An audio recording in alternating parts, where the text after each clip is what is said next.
నాయకుడు కేసీఆర్ కొత్త రాష్ట్రానికి ఒక దశ దిశ నిలిపిన నాయకుడు కేసీఆర్ ఆయన పట్టుకొని నువ్వు మార్చురీకి పంపాలని మాట్లాడతావా? నీకైనా విజ్ఞత ఉందా? సంస్కారం ఉందా? గతంలో జానారెడ్డి గారు ప్రతిపక్ష నాయకుడిగా ఉంటే కేసీఆర్ గారు సభానాయకుడిగా ముఖ్యమంత్రిగా ఎప్పుడు సభలో మాట్లాడినా పెద్దలు గౌరవనీయులు అనుభవజ్ఞులు జానారెడ్డి గారు అని ఎంతో వినయంగా ఎంతో మర్యాదతో జానారెడ్డి గారి గురించి మాట్లాడేది. కానీ నువ్వు మాట్లాడుతున్న భాష ఏంటి? చావును కోరుకుంటావా? తెలంగాణ సాధించిన జాతిపిత కేసీఆర్ చావును కోరుకునే నీకు సంస్కారం ఉందా అని నేను అడుగుతా ఉన్నా. నువ్వు మాట్లాడే భాష వల్ల తెలంగాణ పరువు ప్రతిష్ట గౌరవం మంటగలిసిపోతా ఉంది. రాష్ట్రానికి నష్టం జరుగుతూ ఉంది. తెలంగాణ అంటే ఈ దేశంలో ఒక గౌరవం ఉంది, ఒక ప్రతిష్ట నిలిపిండు కేసీఆర్. నీ భాష వల్ల, నీ చర్యల వల్ల, నీ విధానాల వల్ల, నీ పిచ్చి తుగ్లక్ చర్యల వల్ల ఈ రాష్ట్రం యొక్క పరువు ప్రతిష్ట మంటగలిసేటువంటి పరిస్థితి ఏర్పడతా ఉంది. నిన్న మేము శాసనసభలో శాసన మండలిలో కేసీఆర్ గారి పట్ల రేవంత్ రెడ్డి చేసిన అనుచిత వ్యాఖ్యలకు మేము వాకౌట్ చేసినాం. వాకౌట్ చేస్తే నిన్న మాట మార్చిండు. మీరు చూశారు అసెంబ్లీలో. నేను కేసీఆర్ నన్నులే బీఆర్ఎస్ పార్టీని అన్నా అని మాట మార్చిండు.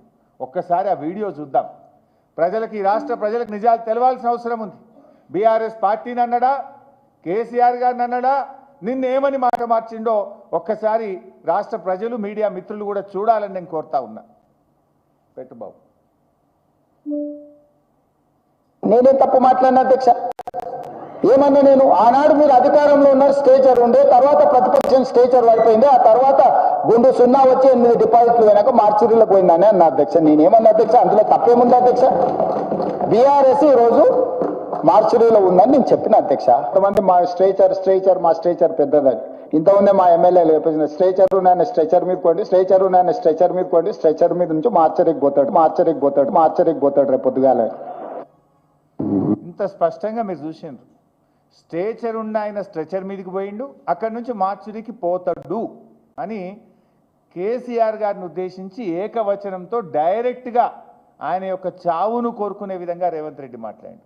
నిన్న సిగ్గు లేకుండా అసెంబ్లీలో ఏమంటాడు, మళ్ళీ మాట మార్చి లేలే నేను కేసీఆర్ని అనలేదు బీఆర్ఎస్ పార్టీని అన్నా.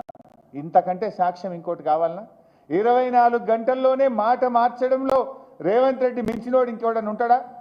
నీకు సిగ్గుంటే, నిజాయితీ ఉంటే క్షమాపణ చెప్పు.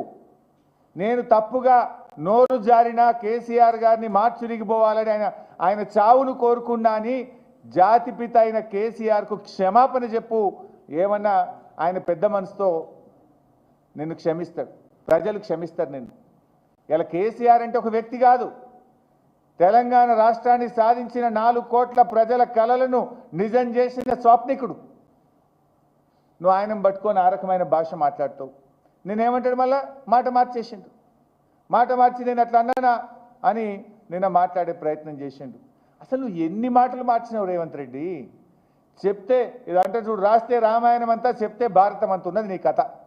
నువ్వు మాట్లాడిన అబద్ధాలు, నువ్వు చేసిన గోబల్స్ ప్రచారాలు అంతా ఇంత కాదు.